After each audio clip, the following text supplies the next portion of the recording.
All right, now there are 48 days until Porto.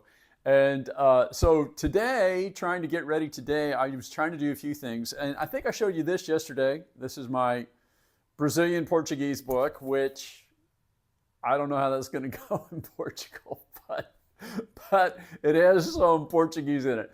The other thing I did today is, and I don't know if you guys are learning languages and you're trying to figure out ways you can do that. I always play around on Duolingo. I do that quite a bit, but I don't know that that by itself is good enough. It's pretty good for building vocabulary, I think, but in terms of speaking and those kinds of things, you might need a little bit more. And so, if you have not heard of this, there is a online platform. It is called italki, and Italki, and you can get on there and you can find native speakers who will teach you, and it's really pretty inexpensive. So many years ago, I did this for a little while, and there was a guy named Adriano. Adriano is a Brazilian, and Adriano is fantastic. And I was pleased to see he is still teaching, and he does this as his full-time job, and he does this online with italki. And so he was still teaching, and so I just had my first lesson in Portuguese with Adriano. And Adriano was great. We did it. Now, it went in many ways better than I expected because we did the whole lesson in Portuguese and I was able to hold the conversation. It wasn't perfect by any means, but I was able to hold a conversation. And there were some parts I didn't get. There just were. But it went better than expected. So I'm going to be checking in with Adriano once or twice a week here, I think, until we leave. So that was number one.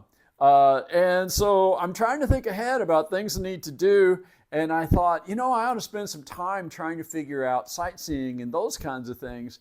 So I did a little Google search and I asked for 10 things that you should look at if you are visiting Porto. Here was their list.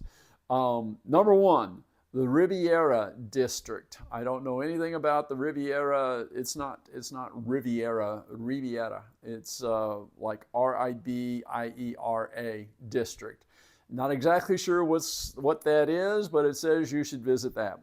The Dom Luis the First Bridge.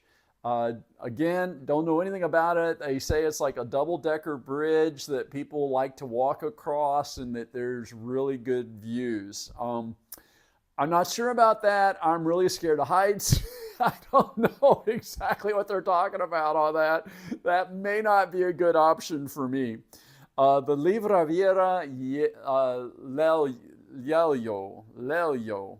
I don't know what that is. It's supposed to be a very famous library. And in the description, it said that some people say that it was the inspiration for some of the stuff in Harry Potter. The Sal Bento train station. Again, I don't know what that is, but they say that's a good thing to see. The Clerigos Torre, which I think that's a tower. So that is some sort of a tower. If it's the one I think it was, it said that you climb to the top, and you have very good views of the city and the valley. The Port Wine Cellars in Vila Nova de Gaia. Again, now I don't know if that one will be for me because I don't drink anymore, and so I don't know if going on any kind of a wine tour would really work for me or not, but it might be fun just to tag along. The Bolao Market, and that apparently is like some sort of a market. They say that there's lots of food and different kinds of things to try there. That might be something to maybe do for lunch or something one day. We'll see. The Foz de Douro, again, that is like some sort of a walk along a beach of some kind. They say it's very scenic. They say especially when at sunset or sunrise, that's a fun thing to do. The Palacio da Bolsa, there were some stunning pictures of that, and that looked like something that you could probably spend several hours going through. I mean, just based on the pictures, it looks like it's enormous, and it was pretty stunning. So that's a possibility. And the Igreja de São Francisco, which is I think it's a 14th century church of San Francisco and St. Francis.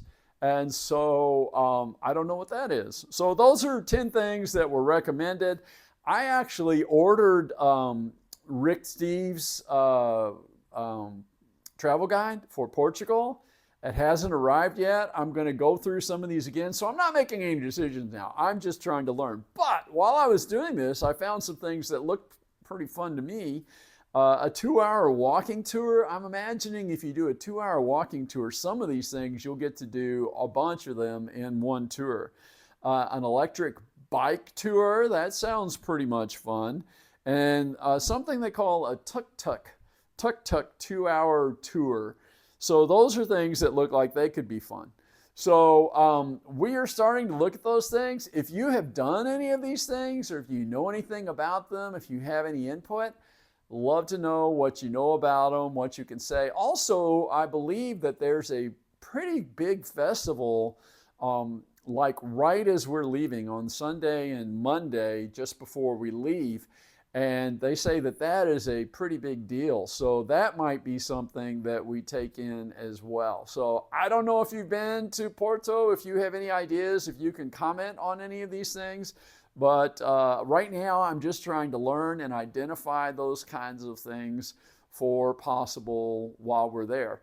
And, it's my nephew's wedding. And as I said, I've never met his fiance. So I'm imagining that there's going to be some times where, of course, there'll be times where we're all together and we're doing things for the wedding. I mean, obviously we are there for the wedding, but there will also be times where we are supposed to entertain ourselves. So I am working on that.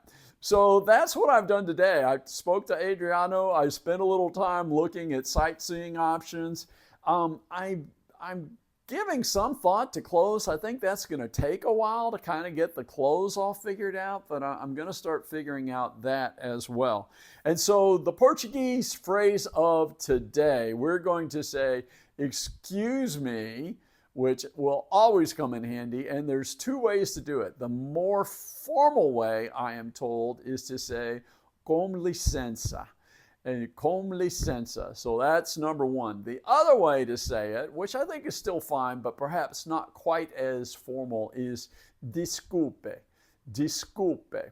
So I was talking to Adriano a little bit about it. I'm like, Adriano, what can you tell me about the difference between Brazilian Portuguese and Portugal Portuguese? And he said, honestly, I think for you, because I speak Spanish pretty well. I'm not fluent, but I can have a pretty good conversation in Spanish. He's like, for you, it may not be that different. He's like, because the pronunciation in Portugal is much more like Spanish than it is in Brazil. He's like, so for you, it may not really be that big of a deal. So that's what I'm hoping for. I'm going to cross my fingers for it. But that's what I've done today. 48 days until Porto. And I don't know what I'm doing yet tomorrow, but I'll check in tomorrow and let you know. Take care, everybody. Have a great day.